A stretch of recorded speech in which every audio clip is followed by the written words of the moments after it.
Hi students, welcome to my channel. இன்றைக்கி நம்ம சேனலில் தமிழ்நாட்டில் இருக்கக்கூடிய B Pharm, BSc nursing, BPT, BOT இந்த 4 டிபார்ட்மெண்ட்டுக்குமே கவர்மெண்ட் காலேஜஸ் எவ்வளோ அவைலபிளாக இருக்குது, செல்ஃப் ஃபைனான்ஸ் காலேஜ் எவ்வளோ அவைலபிளாக இருக்குது அப்படிங்கிற பார்த்தா பார்க்க போகிறோம். வீடியோ பார்க்குறதுக்கு முன்னாடி நீங்கள் நம்ம சேனலை இன்னும் சப்ஸ்கிரைப் பண்ணல அப்படின்னா கீழே உள்ள சப்ஸ்கிரைப் பட்டனை கிளிக் பண்ணி சப்ஸ்கிரைப் பண்ணிக்கோங்க. கூட ஒரு பெல் ஐக்கான் வரும், அதையும் மறக்காமல் கிளிக் பண்ணி நம்ம வீடியோக்குள்ளே வாங்க. தமிழ்நாட்டில் பாராமெடிக்கல் டிபார்ட்மெண்ட் நிறைய டிபார்ட்மெண்ட் இருந்தாலும் இந்த 4 டிபார்ட்மெண்ட்ஸ்க்கு மோஸ்ட்லி அதிகமாக ப்ரிஃபரன்ஸ் கொடுப்பாங்க. அதாவது BSc nursing, BPT, B Pharm, BOT இந்த 4 டிபார்ட்மெண்ட்டுக்கு ஸ்டூடெண்ட்ஸ் அதிகமாக ப்ரிஃபரன்ஸ் கொடுப்பாங்க. அப்படிப்பட்ட இந்த 4 டிபார்ட்மெண்ட்ஸுக்கு தமிழ்நாட்டில் கவர்மெண்ட் காலேஜஸ் எவ்வளோ அவைலபிளாக இருக்குது, ப்ரைவேட் காலேஜஸ் எவ்வளோ அவைலபிளாக இருக்குது அப்படிங்கிற பார்த்தா பார்க்க போகிறோம்.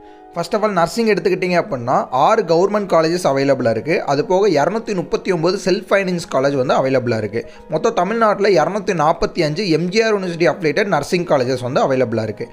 அடுத்ததாக பிஃபார்முக்கு பார்த்தீங்கன்னா 2 கவர்மெண்ட் காலேஜஸ் அவைலபிளாக இருக்குது. இது போக 93 செல்ஃப் ஃபைனான்ஸ் காலேஜ் அவைலபிளாக இருக்குது. மொத்தம் தமிழ்நாட்டில் 95 கவர்மெண்ட் அப்ளைட்டட், அதாவது MGR university affiliated B Pharm colleges அவைலபிளாக இருக்குது. அடுத்ததாக பிபிடிக்கு பார்த்தீங்கன்னா 4 கவர்மெண்ட் காலேஜஸ் அவைலபிளாக இருக்குது. அது போக 51 செல்ஃப் ஃபைனான்ஸ் காலேஜ் அவைலபிளாக இருக்குது. டோட்டலாக 55 கவர்மெண்ட் அஃபிலியேட்டட், அதாவது MGR university affiliated BPT physiotherapy colleges தமிழ்நாட்டில் அவைலபிளாக இருக்குது. அடுத்ததாக பிஓடிக்கு பார்க்க போகிறோம். பிஓடிக்கு பார்த்தீங்கன்னா 3 கவர்மெண்ட் காலேஜஸ் அவைலபிளாக இருக்குது. அது போக 9 செல்ஃப் ஃபைனான்ஸ் காலேஜ் அவைலபிளாக இருக்குது. டோட்டலாக தமிழ்நாட்டில் MGR university affiliated BOD colleges மொத்தம் 12 காலேஜ் அவைலபிளாக இருக்குது. இப்போ நம்ம சொன்ன கேட்டகரி எல்லாமே பார்த்தீங்கன்னா 2023 அதை பொறுத்து நம்ம சொல்லியிருக்கோம். இந்த வருஷம் ஒரு சில காலேஜ் எக்ஸ்டெண்ட் பண்ணியிருப்பாங்க, பட் மோஸ்ட்லி ரொம்ப எக்ஸ்டெண்ட் பண்ணியிருக்க மாட்டாங்க. இப்போ நம்ம சொன்ன இந்த 4 டிபார்ட்மெண்ட்ஸ்க்கு இந்த காலேஜஸ் மட்டும் தான் அவைலபிளாக இருக்குது. இது போக டீம்டு காலேஜ் அப்படிங்கிற ஒரு சில காலேஜஸ் இருக்குது. அந்த காலேஜோட லிஸ்ட்லாம் பார்த்தீங்க அப்படின்னா நிறைய காலேஜஸ் அவைலபிளாக இருக்குது.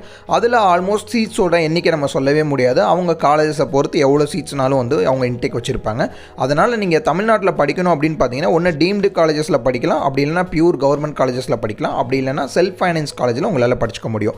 இந்த 4 டிபார்ட்மெண்ட்டுக்கு தமிழ்நாட்டில் ரொம்பவே லோ ஃபீஸ் ஸ்ட்ரக்சரில் நீங்கள் அட்மிஷன்ஸ் தேடிட்டு இருக்கீங்க அப்படின்னா கவுன்சிலிங்லாம் முடிஞ்சக்கப்புறம் நீங்கள் ஒரு காலேஜை போய் அப்ரோச் பண்ணிங்க அப்படின்னா கண்டிப்பாக உங்களுக்கு நிறைய சீட்ஸ் கிடைக்கிறதுக்கான வாய்ப்பு இருக்குது.